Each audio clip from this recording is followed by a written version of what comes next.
안녕하세요. 구루잠입니다. 네, 노동관계법규 91번에서 100번 문항 이어가도록 하겠습니다. 91번. 근로기준 법령상 근로시간 및 휴게시간의 특례사업에 해당하지 않는 것은?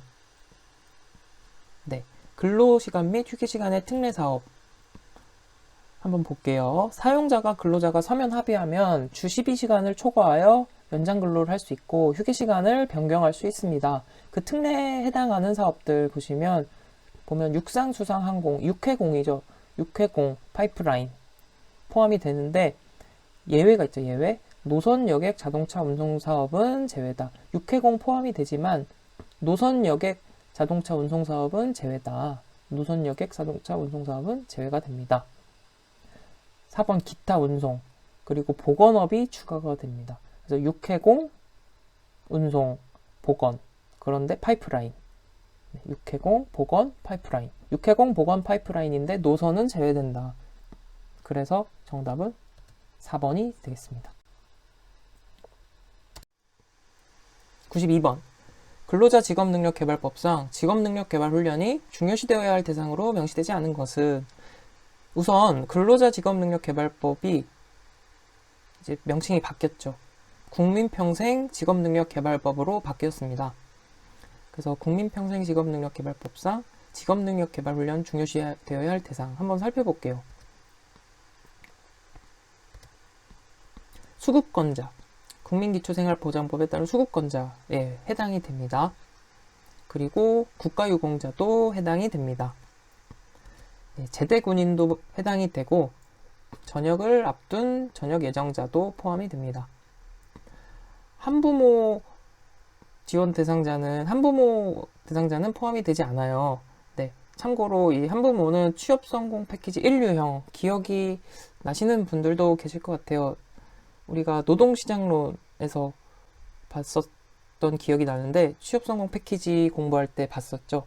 한부모는 미혼모는 취업성공 패키지 1유형의 그 지원 대상이 된다. 취업성공 패키지 1유형과 2유형의 차이가 뭐였죠?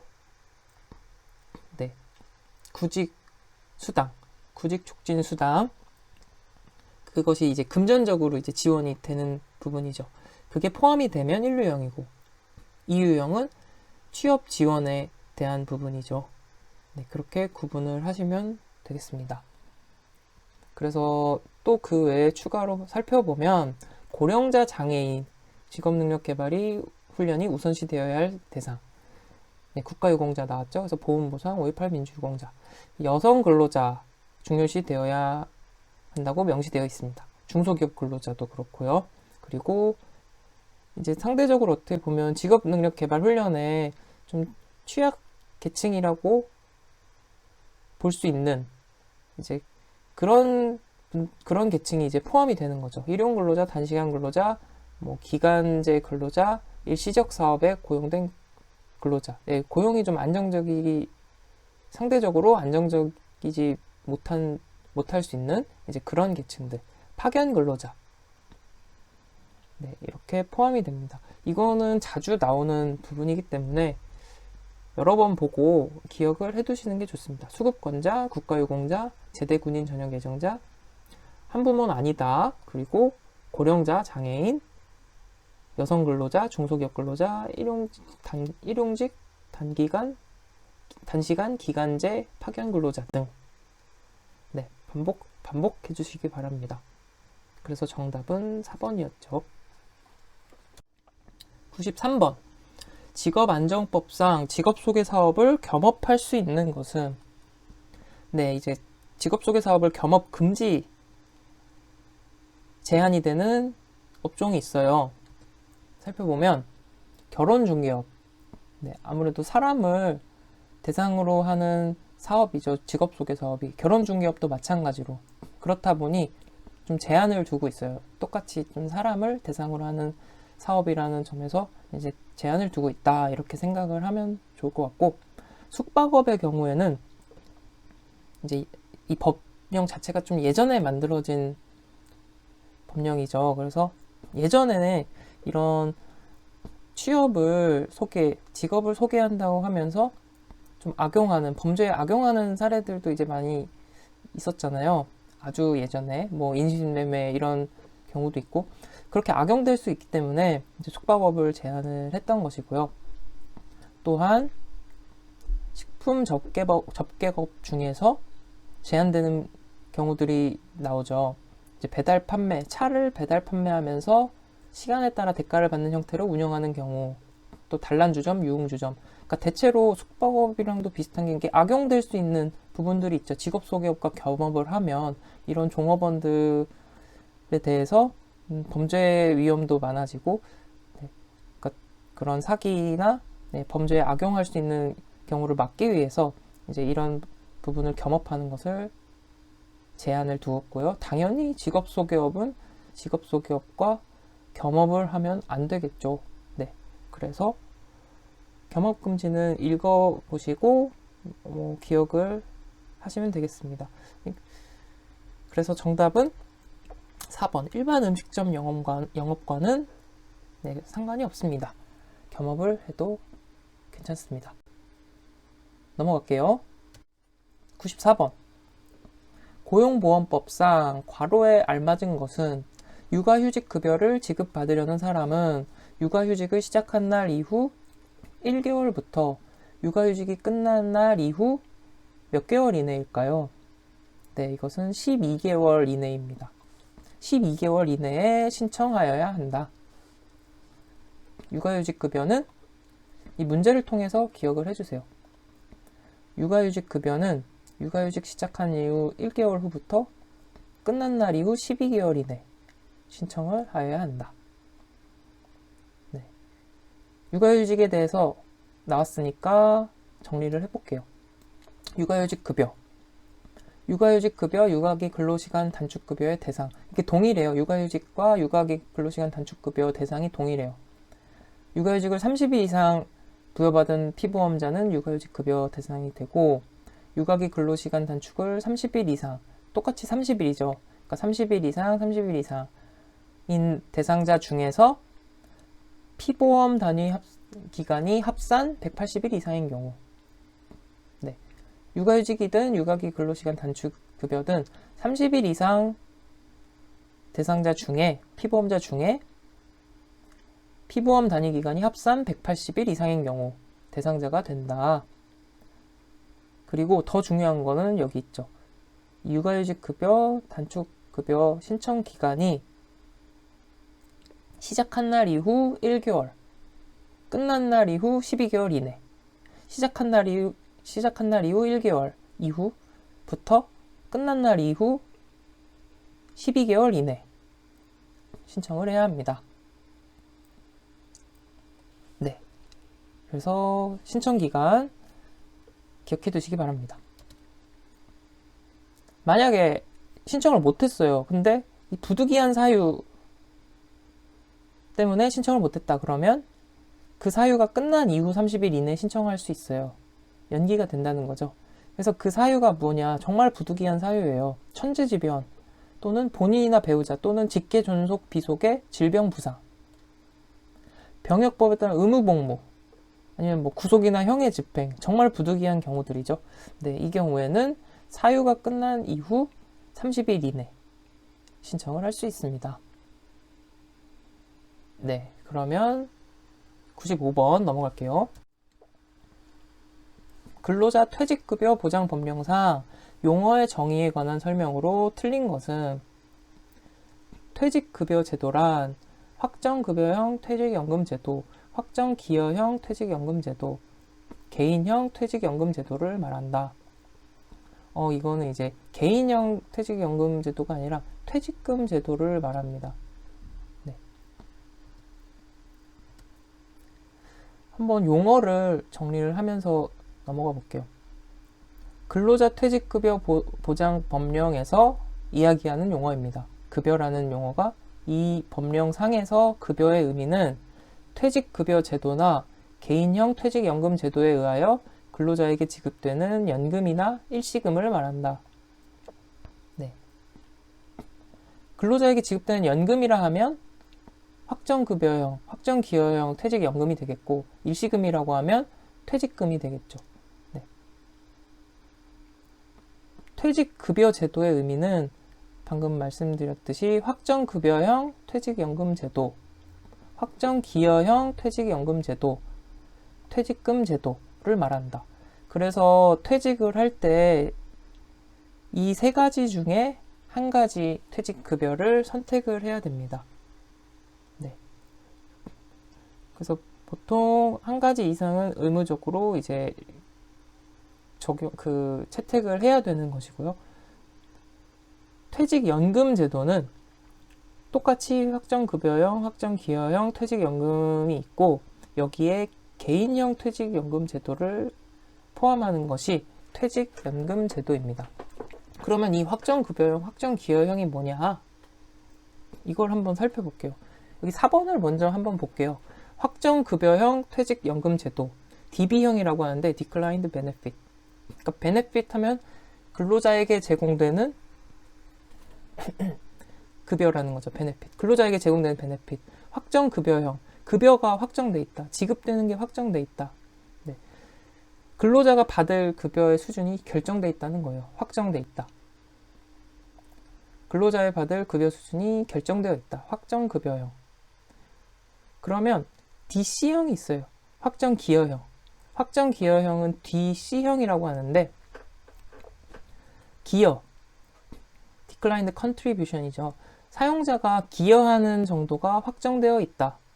사용자의 기여가 확정되어 있다. 사용자가 부담하는 수준이 사전에 결정되어 있다는 것이죠. 네. 그러면 확정급여형은 개인 근로자에게 지급되는 게 확정되어 있는 거고, 확정기여형은 사용자가 부담해야 할 부담금이 사전에 결정되어 있다는 거예요. 이게 어떻게 다르냐? 운영 방식이 다른 겁니다. 이제 DB형 같은 경우는 확정급여형의 경우에는 근로자가 받을 급여 수준이 이제 정해져 있다 그랬죠. 우리가 1년을 근무하면 퇴직금이 나오죠. 그리고 2년이 되면 또 퇴직금이 적립이 되고 3년 차가 되면 또 적립이 되고 이렇게 퇴직금이 적립이 되는데 이 퇴직되는 적립금을 누가 운영하느냐가 다른 거예요. 자, 확정급여형의 경우에는 이 매년 퇴직되는 적립금이 급여가 근로자에게 지급되는 급여가 확정이라 그러면 이제 퇴직되는 금액은 확정이에요. 근데 이 적립된 퇴직금을 회사가 운영을 하는 거예요. 자금 운용을. 그래서 수익이 나는 거를 회사가 가져가는 거죠. 추가적으로. 네. 뭐 펀드나 뭐 이런 것에 투자를 해서 이익이 나는 거를 회사가 가져가는 게 확정급여형 퇴직연금 제도죠. 그러니까 나는 그냥 받는 퇴직금이 연마다 적립되는 거 이미 다 정해져 있는 상태에서 그 운영 수익을 회사가 가져가는 거고, DC형은 확정기여형은 사용자가 기여하는 금액이 확정이잖아요. 그럼 사용자 회사 측에서 매년 퇴직금을 적립을 해요. 그러면 그 금액을 가지고 운용되는 수익을 내가 가져가는 거예요. 그러니까 내 퇴직연금이 이제 수익이 많이 나면, 그 투자금이 수익이 많이 나면 더 많이 받을 수 있는 거고, 오히려 또 손해의 위험도 존재한다는 거죠. 이해되시겠죠? 사용자가 기여하는 금액이 확정이니까 이제 내가 운용을 해서 수익을 가져가는 거고, 확정급여형의 경우에는 내가 지급받는 급여가 확정이니까 운용해서 가져가는 수익은 회사 측에서 가져가는 거죠. 그래서 DB형, DC형 이렇게 구분을 하시면 되겠습니다. 그리고 개인형 퇴직연금제도 RP형이라고 있는데 이것은 이제 그냥 개인이 하는 거예요. 그래서 이제 일시금으로 받은 퇴직금이나 아니면 뭐 주기적으로 지급되는 이 퇴직연금, 이것을 이제 내 계좌에서 그냥 내가 굴리는 거죠. 네, 그래서 퇴직급여가 내 RP 계좌로 들어와서 내가 운영해서 내가 거기에 대한 수익을 가져가는 것. 네, 그래서 이거는 이제 퇴직급여랑은 조금 별개의 것이기 때문에 퇴직연금제도에 포함이 됩니다. 네, 그래서 이렇게 구분을 하시면 되고요. 그래서 DB형, DC형 구분을 잘 해주세요. 그리고 RP형은 이제 퇴직급여는 아니죠. RP형의 경우에는 급여를 받는 게 아니라 이제 그냥 내가 굴리면서 하는 연금제도다. 그럼 보기를 다시 한번 볼게요. 1번은 확정급여형, DB형, 확정기여형, DC형, 그리고 퇴직금 제도를 말한다. 퇴직급여 제도랑. 그래서 퇴직금 제도만 일시적으로 받는 거고, DB, DC형은 이렇게 일정 금액을 계속 받게 되는 거죠. 노후에. 2번, 사용자란 사업주 또는 사업의 경영 담당자 또는 그 밖의 근로자의 사항에 대하여 사업주를 위하여 행위하는 자를 말한다. 그렇죠. 3번, 임금이란 사용자가 근로의 대가로 근로자에게 지급하는 임금, 봉급, 그 밖의 명칭으로든지 지급하는 일체의 금품을 말한다. 네, 그렇습니다. 4번, DB형, 확정급여형 연금제도란 급여의 수준이 사전에 결정되어 있다. 맞죠? 그래서 정답은 1번이 되겠습니다. 네, 이것도 뭐 암기하는 내용 아니고 이제 이해를 하시면 DB, DC 차이 그리고 퇴직급여와 퇴직연금 제도의 차이를 구분을 해 놓으시면 되겠습니다. 넘어갈게요.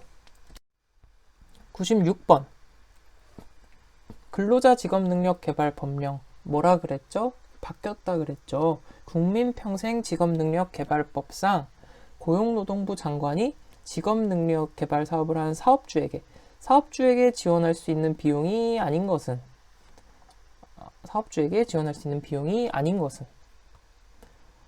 자, 볼게요. 직업능력 개발 사업을 하는 사업주에 대한 지원 사업. 네, 굉장히 많죠. 먼저 근로자 직업능력 개발 훈련. 네. 위탁 실시하는 경우 포함해서 지원할 수 있습니다. 그리고 근로자 대상 자격 검정 사업. 교육에 필요한 시설 장비, 기자재 설치 보수 등이 포함이 되겠고요. 네, 뭐 직업능력 개발에 대한 조사 연구, 매체 개발 보급, 학습 조직 인적 자원 체제 구축, 경력 개발 관리 실시 사업. 그러니까 근로자를 위한 경력 개발 관리, 뭐 자격 검정 이런 것들, 정보망 구축 이런 것들 포함되고, 뭐 교육 홍보도 지원 사업에 포함이 되고, 직업능력 개발 훈련 교사 및 인력 개발 담당자의 능력 개발 사업 이런 것들이 이제 포함이 됩니다. 그런데 여기서 잘 보면 고용노동부 장관의 인정을 받은 직업능력 개발 훈련 과정의 수강 비용 이것은 이제 사업주에게 지원할 수 있는 비용이 아니죠. 대신에 우리는 이제 내일 배움 카드라는 것을 통해서 수강하는 사람들에게 직접 지원이 되잖아요. 네. 이 내일 배움 카드 제도 같은 거는 뭐 온 국민이 다 참여할 수 있는 거죠. 근로자뿐만 아니라 네, 뭐 자영업자도 가능하고 이제 구직을 준비하는 사람들도 내일 배움 카드로 훈련을 받을 수 있고, 이것은 이제 사업주에게 지원할 수 있는 비용은 아니게 되겠습니다. 그래서 정답은 4번이 되겠습니다. 네, 97번입니다. 근로기준 법령상 경영상의 이유에 의한 해고에 대한 설명으로 옳은 것은 1번 사용자는 근로자 대표에게 해고를 하려는 날에 60일 전까지 해고의 기준을 통보하여야 한다. 60일 전이 아니고요. 50일 전까지 통보하여야 합니다. 네, 기준은 50일이다. 기억해 주세요. 2번 경영 악화를 방지하기 위한 사업의 합병은 긴박한 경영상의 필요가 있는 것으로 볼 수 있죠. 네, 경영 악화를 방지하기 위한 사업의 합병은 긴박한 경영상의 필요라고 볼 수 있습니다. 3번 사용자는 근로자를 해고하려면 해고 사유와 해고 시기를 서면으로 통지하여야 한다. 네, 서면으로 통지하여야 합니다. 3번이 맞는 내용이고요. 4번 사용자는 경영상 이유에 의하여 해고된 근로자에 대하여 재취업 등 필요한 조치를 우선적으로 취하여야 한다. 재취업 등의 조치까지 취할 필요는 없습니다. 그게 의무는 아닙니다. 뭐 도의적으로 이렇게 알아봐주는 곳도 재취업할 곳을 알아봐주는 경우도 있겠지만 이게 법령상으로 이제 의무로 정해진 사항은 아닙니다. 그래서 정답은 3번이 되겠고요. 추가적으로 살펴보면 근로자에게 30일 전에 예고를 해야 됩니다. 해고의 기준은 50일 전까지 통보를 하고 당사자에게는 30일 전에 해고 예고를 해야 됩니다. 어길 경우 31분 이상의 통상임금을 지급해야 합니다. 단, 계속 근로 기간이 3개월 미만, 천재지변 등 부득이한 사유로 인한 이제 사업 계속이 불가능한 경우, 또 근로자가 고의로 깽판을 쳤어요. 그런 경우는 이제 예외로 둡니다. 그 다음에 1개월 동안 다음에 일정 규모 이상 인원을 해고하려면 최초 해고 예정일 30일 전까지 신고를 해야 돼요. 고용노동부 장관에게. 사유 인원 협의 내용 일정, 해고 사유 인원 협의 내용 일정, 사유 인원 협의 내용 일정을 신고해야 돼요. 그 규모 이상 신고해야 되는 규모가 어느 정도냐? 대략 10%라고, 기준을 10%라고 생각을 하시면 돼요. 99명 이하 사업장은 10명 이상 해고할 경우에 신고를 해야 되고요. 상시 근로자 수가 999명 이하일 경우에는 상시 근로자 수의 10% 이상 해고할 경우에 신고를 해야 합니다. 1000명 이상의 사업장의 경우에는 100명 이상 해고를 할 경우에 고용노동부 장관에게 사유, 인원, 협의 내용, 일정을 신고해야 합니다. 그리고 해고를 하고 나서 끝이 아니고 3년 이내에 동일 업무 근로자를 채용할 경우 해고된 근로자에게 우선 물어봐야 돼요. 이제 다시 복직할 의사가 있는지를 이제 확인을 하고 이제 채용을 진행을 해야 합니다. 그래서 실제로 금융위기 때 굉장히 대기업들 뭐 워크아웃도 하고 구조조정 많이 했는데 그러고 나서 이제 다시 회복을 하고서 뭐 이전에 구조조정으로 해고됐던 그 직원들이 이제 다시 복직했다 뭐 이런 뉴스들을 이제 보신 적 있을 거예요. 네, 그런 것도 어쨌든 굉장히 훈훈한 얘기이기도 한데 실제로 법령으로도 규정이 되어 있는 부분이다. 우선권이 있다는 거. 해고된 직원에 대한 우선권. 3년 이내 채용할 경우에. 네, 그렇습니다. 그래서 경영상의 이유에 의한 해고에 대해서 정리를 해봤고요. 중요한 내용이니까 이 내용만큼은 반복을 해서 기억을 해 두시기 바랍니다.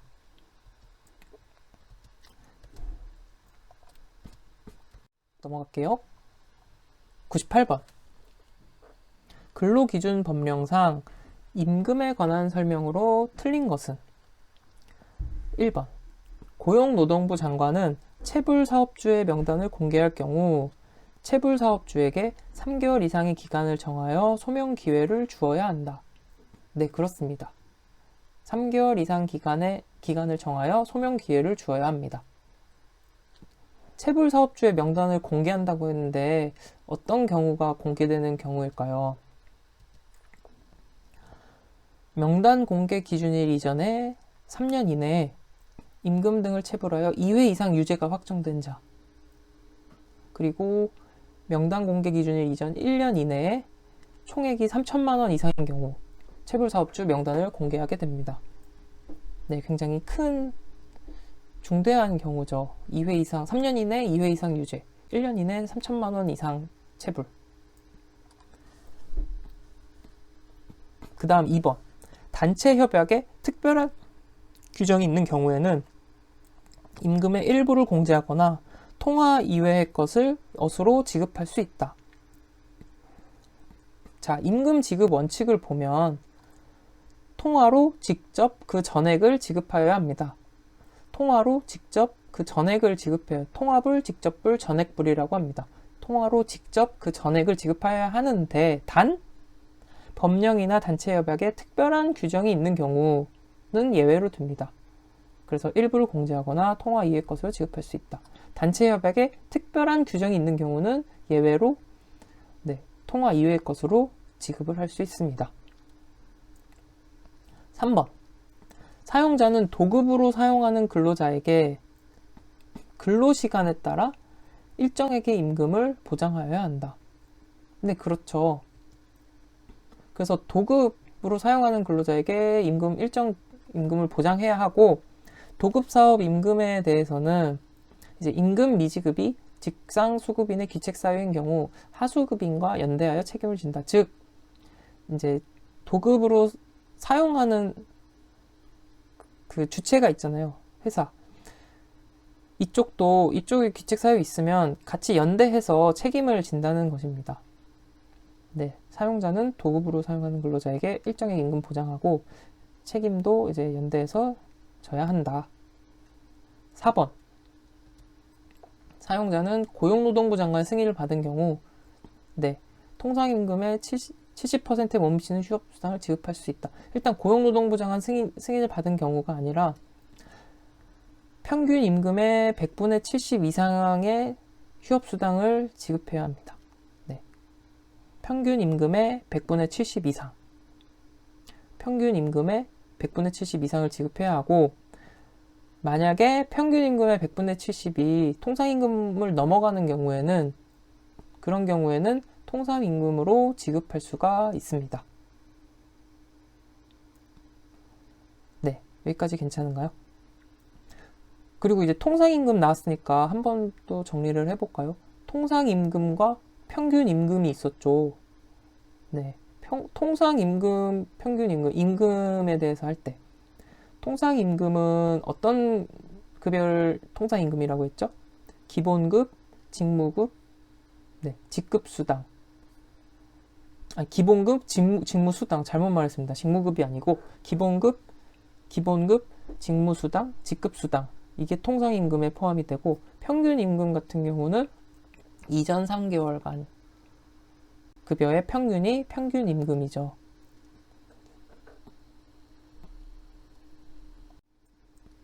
네. 그리고 밑에 보시면 비상시의 경우에는 이제 임금 지급을 땡겨서 줄 수 있어요. 일한 만큼에 대해서. 비상시가 어떤 경우냐? 출산, 질병, 재해, 혼인 또는 사망, 부득이한 사유로 일주 이상 귀향하는 경우에 임금 지급일 전이라도 이미 제공한 근로에 대해서 지급을 하여야 합니다. 그런데 이 임금을 요구할 수 있는 시기는 그 해당 발생일로부터 3년까지만 가능합니다. 3년이 지나면 체불도 요구할 수가 없어요. 그렇기 때문에 임금 채권의 시효는 3년이라는 것 기억해 주십시오. 그러면 이 정도로 정리를 하고 넘어가겠습니다.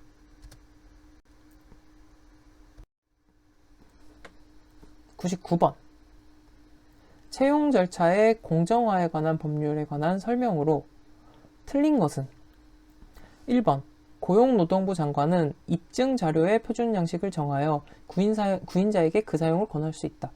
입증 자료의 표준 양식 이게 뭐냐면 3번을 먼저 한번 볼까요? 채용 서류란 기초심사 자료, 입증 자료, 심층 심사 자료를 말한다 라고 했어요. 그래서 기초심사 자료라고 하면 우리가 흔히 말하는 이제 이력서, 기초심사 되는 자료죠. 인적사항, 이력서 이런 것들이 기초 서류가 되는 것이고, 입증 자료는 증빙하는 자료죠. 나의 경력, 경험을 증빙하는 자료, 입증 자료. 심층 심사 자료는 나에 대해서 더 보여줄 수 있는, 심층적으로 보여줄 수 있는 자료가 되겠죠. 심층 심사 자료. 그렇다면 표준 양식을 쓰는 건 뭐예요, 보통? 우리 표준 이력서 양식을 요구하는 회사들은 있죠. 통일된 양식을 채용 공고에 같이 첨부를 해서 그 양식대로 제출하도록. 그거는 기초심사 자료에 해당이 되겠죠. 그래서 입증 자료가 아니고 기초심사 자료의 표준 양식을 정해서 구인자에게 사용을 권장할 수 있습니다. 네, 이력서 생각하시면 됩니다. 2번. 원칙적으로 상시 30명 이상 근로자를 사용하는 사업장의 채용 절차에 적용한다. 맞습니다. 30명 이상이 원칙적이고 단 공무원 채용은 적용하지 않습니다. 이 30명에 대한 해당이 없다는 것이죠. 그리고 3번. 채용서류란 기초심사자료, 입증자료, 심층심사자료를 말한다. 네, 방금 전에 살펴봤죠. 다시 한번 살펴보면 기초심사자료는 원서, 응시원서, 이력서, 자기소개서 네, 기본 자료가 되는 것이고 입증자료는 나의 경험, 학력, 능력을 입증하는 것들 자격증명서까지 심층심사자료는 포트폴리오 이런 것들이 되겠죠. 실력을 알아볼 수 있는 모든 물건 및 자료 기초심사자료, 입증자료, 심층심사자료입니다. 4번 심층심사자료란 작품집, 연구실적물, 구직자의 실력을 알아볼 수 있는 모든 자료. 네, 됐죠. 그래서 정답은 1번이 되겠습니다. 100번. 헌법상 노동 3권과 관련이 있는 것은 노동 3권 중요합니다. 노동 3권에 대해서 살펴볼게요. 노동 3권은 단결, 교섭, 행동. 단결, 교섭, 행동. 단결. 노동조합을 결성할 수 있는 권리. 단결. 설립, 운영. 교섭. 교섭할 수 있는 권리죠. 사용자가 교섭할 수 있는 권리. 단결, 교섭, 행동. 단결, 교섭, 행동. 행동은 집단적으로 행동, 쟁의 활동할 수 있는 것을 보장하는 겁니다. 단결, 교섭, 행동. 노동 3권. 단결, 교섭, 행동입니다. 그래서 집단적 행동을 할 수 있다. 파업의 형태, 보이콧의 형태. 주장을 관철시키기 위해 업무의 정상적인 운영을 저해하는 행위. 단결, 교섭, 행동. 근데 이런 쟁의 활동, 단체 행동이 제한되는 경우가 있겠죠. 왜냐면 마음대로 무소불위로 휘두르면 안 되잖아요. 어떤 경우에 제한을 될까요? 국가 안전보장, 질서유지, 공공복리를 위해 필요한 경우. 네, 당연하겠죠. 그리고 공무원에 대해서는 제한이 돼요. 이제 법률로 정하는 자에서만 보장이 되고, 네, 공무원은 제한이 된다. 교원은 단체 행동권이 없어요. 단결권과 교섭권. 네, 교총 전노조 이렇게 있죠. 공무원 노동조합도. 그래서 단결권, 교섭권은 있지만 단체 행동은 할 수 없어요. 쟁의행위 금지. 주요 방위산업체 근로자는 법률에 의거 노동 3권 제한하거나 인정하지 않을 수 있다. 왜 그럴까요? 주요 방위산업체 근로자는 주요한 국가적인 기밀 정보들을 다루는 영역에 있기 때문에 이런 노동 3권 제한하거나 인정하지 않을 수 있다. 라고 제한하고 있습니다. 네. 그러면 문제로 돌아가서 헌법상 노동 3권과 관련 있는 것. 최저임금제 보장, 단체교섭권 보장. 단체교섭권 보장이죠. 그래서 정답은 2번이 되겠습니다. 네, 이렇게 100번까지 살펴봤고요.